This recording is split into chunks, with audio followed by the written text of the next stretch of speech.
Alright everyone, Philip DeFranco and many others have been confirming that there is actually now a sort of caste system on YouTube. Now, again, as always, I have to interject a little bit on YouTube's behalf here. Surprising, I know, just like with Adpocalypse and stuff, because technically speaking, we sort of already had a caste system kind of like this. This is just a confirmation of a new sort of group of users. These are things like MSNBC, CNN, Jimmy Kimmel, infamously, now the Young Turks, groups like that. What this group is, it's called Priority Creator. And Priority Creators' videos are exempt from the normal monetization flagging that goes on with YouTube's AI system, so that they can, for instance, the example used was Jimmy Kimmel had a video on the Las Vegas shooting. And it was monetized, and people confirmed repeatedly, indeed, it was monetized. At the same time, though, other users who made videos on the subject, including, I believe, Casey Neistat made a video, and he's like, well, any AdSense from this video goes to help the victims. We're going to donate it, and they also were raising money. They raised over $250,000, which is impressive. It's good on him for doing that. And I'm not a huge Neistat fan, but good on him for that. He gets brownie points for that. And the video got demonetized. Now, it got set, technically speaking, it got set to yellow mode, which, you know, I don't do monetization. I take that to mean not suitable for most advertisers, which means that, the big corporate firms won't put ads on such videos, because some of the other groups might not care as much. You know, I guess YouTube rates the advertisers now, too, which is kind of what I said they should do, but it doesn't seem to be completely even-handed, I guess, at least in its implementation. But that it got demonetized for covering, you know, emotional and potentially upsetting events, like a shooting, war footage, stuff like that. You can't really fully monetize them.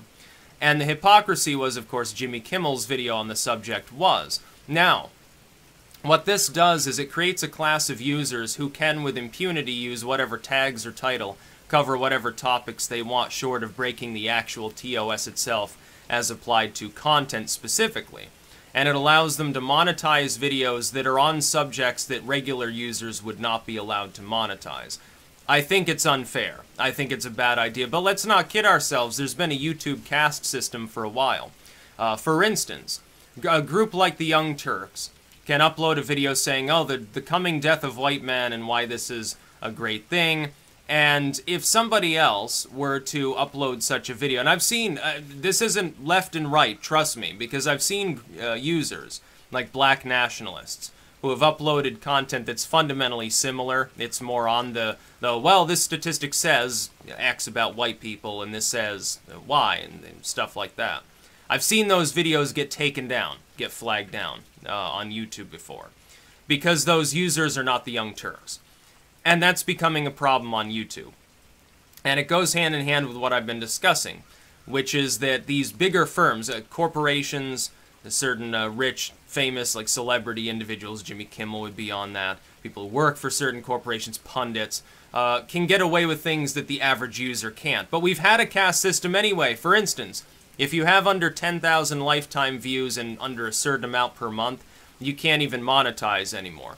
This, by the way, I agree with that step, because it doesn't make sense to serve ads on a video that's going to get 5 views by a person with a single subscriber. It doesn't, they're not going to make any money anyway. It's going to take them 100 years at that rate to actually get a payout, so I'm not exactly sure why people were too concerned about that to begin with. Then you've got the large core of the user base that's actually creating content, which can monetize, and they make a variable amount.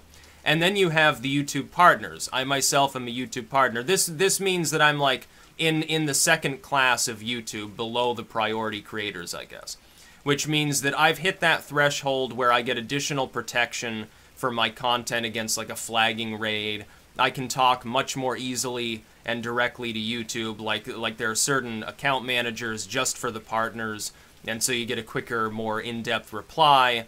They take it more seriously. And then they give you like a play button and stuff. It's sort of how it happens. And the further you move up the list, the further up within that group you are. But no matter how popular you get, even if you're PewDiePie, you're not a priority creator. And that is a problem on the money end for a lot of people who really, I mean, people who became reliant upon ad revenue.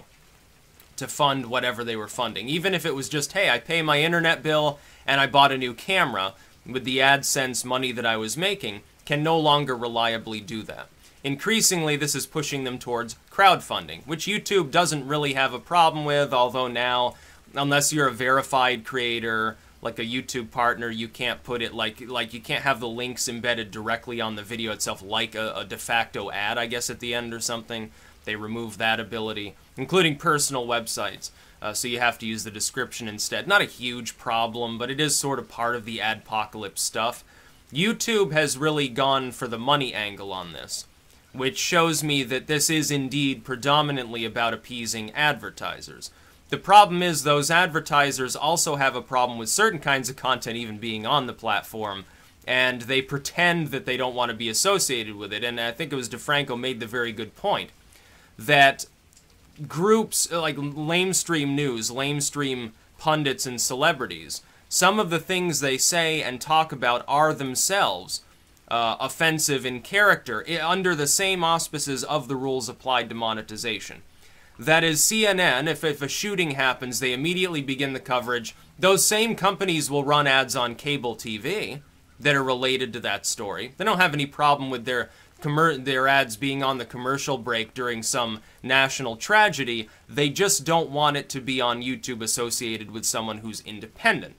That's hypocrisy. That is a problem. It's dishonesty. These corporations don't care about morals. They don't care about ethics. They care about money. For some reason, they've gotten it into their heads that people are going to lambaste their brand for their ads being on something that's an edgy or some current event that's disturbing to people video, but only if it's from an independent creator. See, if it's from Jimmy Kimmel, nobody has a problem. If it's on MSNBC's streaming bundle, nobody has a problem. Somehow there's a difference between the two. Now, YouTube was not built by what they're labeling priority creators. Politician, a pundit, a news service, what, a celebrity or something. It was built by people who worked their way up, who largely, in many cases, were totally unknown beforehand.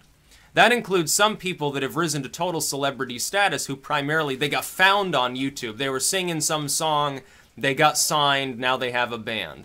They were cracking jokes on YouTube, now they're on a comedy circuit. They were on YouTube making commentary, now they run their own news website, their own alt media site. Maybe they're worth millions of dollars. That's the power of YouTube. And by the way, YouTube never would have cracked into the lamestream sort of content and hosted presidential debates or anything along those lines. None of these celebrities would want to have a YouTube channel if it weren't for the fact that decentralized creation made it so gargantuan it became important for them to have a presence on the platform. The same, by the way, is true of something like Facebook. Facebook prioritizes certain pages over others too, and they shouldn't be doing that. What ends up happening is it alienates the smaller creators, some of which, small is a relative term. You're talking about people with hundreds of thousands of subscribers. Millions and millions of people watch their content on a monthly basis, sometimes on a weekly basis. Some of these people have tens of millions of fans. So small is a relative term. In terms of money, though, it's small. And that's really what it's about. So instead of having 3 tiers of YouTubers, sort of, there are now 4. And chances are, if you have to ask yourself, well, I wonder if I'm on the priority creator list. No, you're not. Just because you're a YouTube partner doesn't put you on that list. There are certainly people who overlap between the two. And the most, this would be like Jimmy Kimmel.